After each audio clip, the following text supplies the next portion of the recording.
Thanks for your mustache. Oh, I feel like Michael. I mean, you needed to step up for this. I mean, didn't you get the You memo? know Did you? what? I just realized I think I dropped the ball on this, guys. I'm so sorry. It's Yeah, on the We're on the inside, text babe. chain. You're it amazing. is. It is. We can do this in 3 weeks. We can do this in 3 weeks.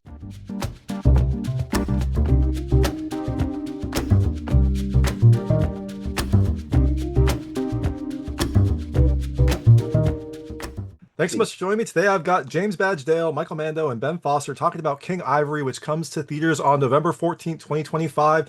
It is a new crime thriller that has plenty of drama, intense action, and it deals with real-world events. I'm excited to talk to all of you. You all play pivotal roles in different sides of this film, so thanks so much for joining me.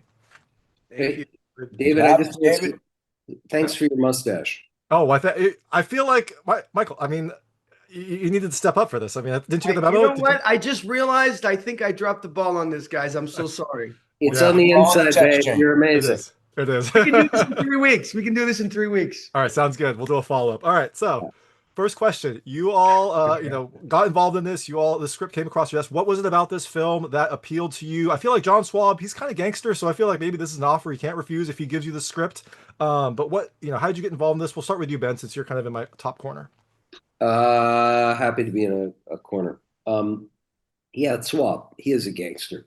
He's but he's an incredible empath. He gives back to his community. He is a Tulsa legend of independent film.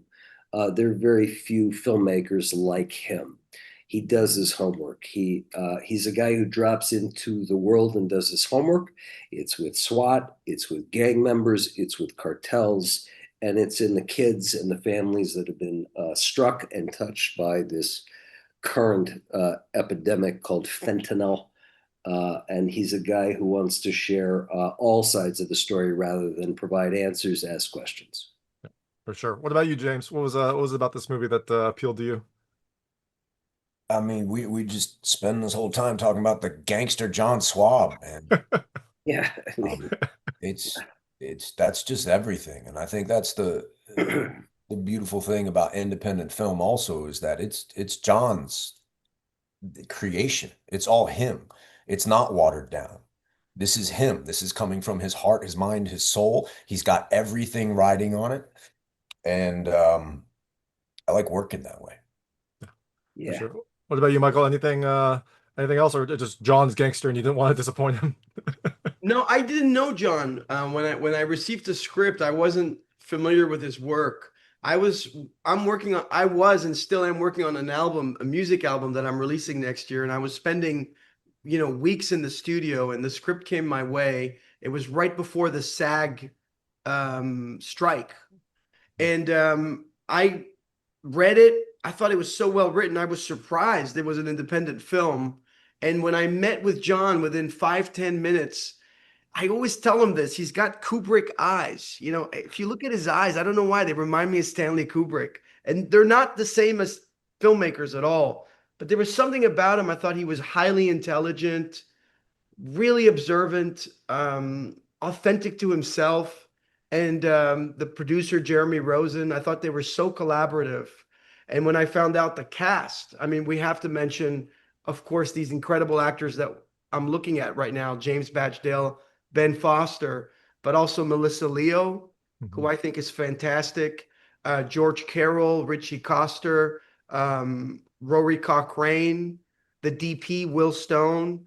It was just such a great group of people, and I was just excited to jump in, and I knew everyone was going to come full force at this, and that's where I like to live.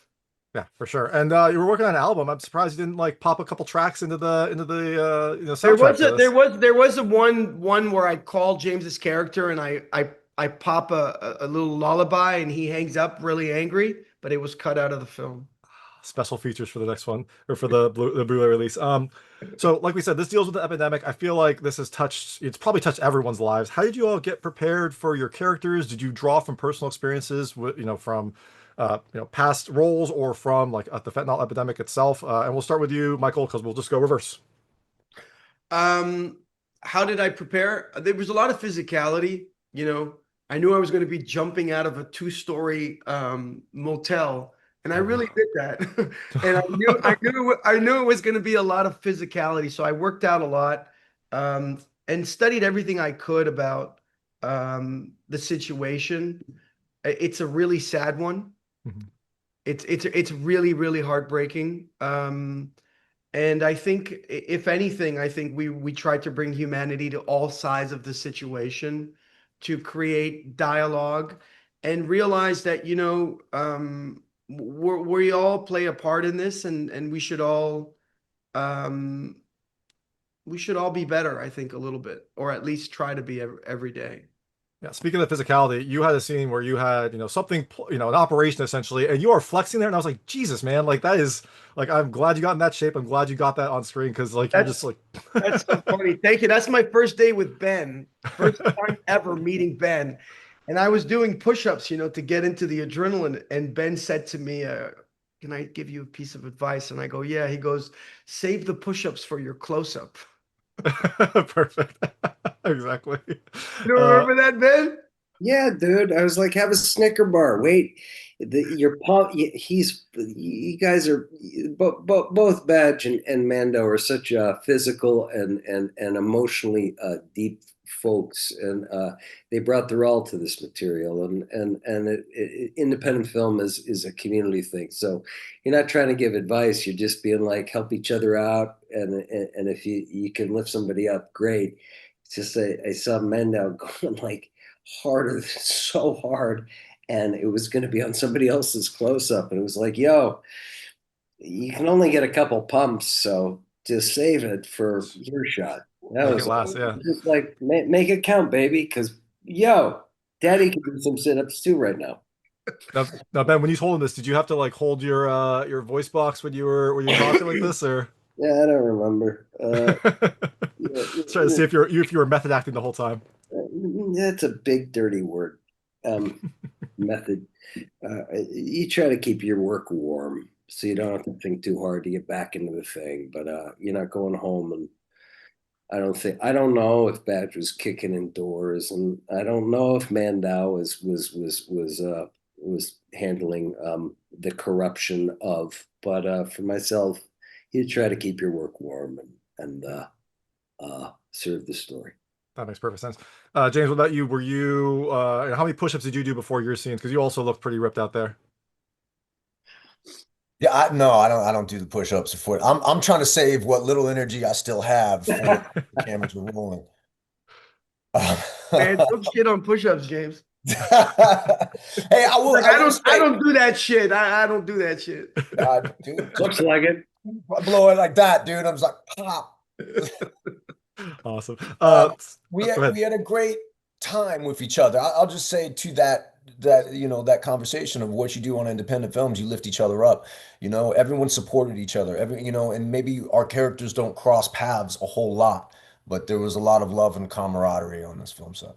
Yeah. Yeah, we used to meet in the hotel lobby. We were all staying at the same hotel, and we used to meet at nights at the hotel lobby. All the actors, Ritchie Coster, George Carroll, Ben, myself, and Ritchie used to bring us candy.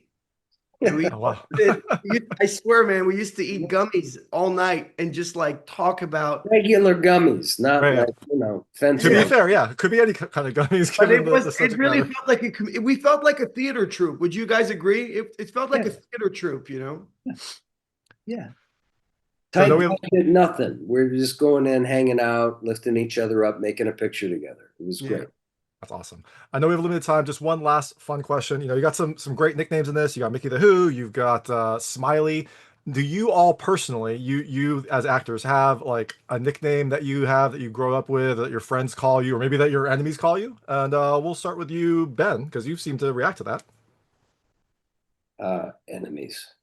I want the tears of my enemies in a gummy. Love it.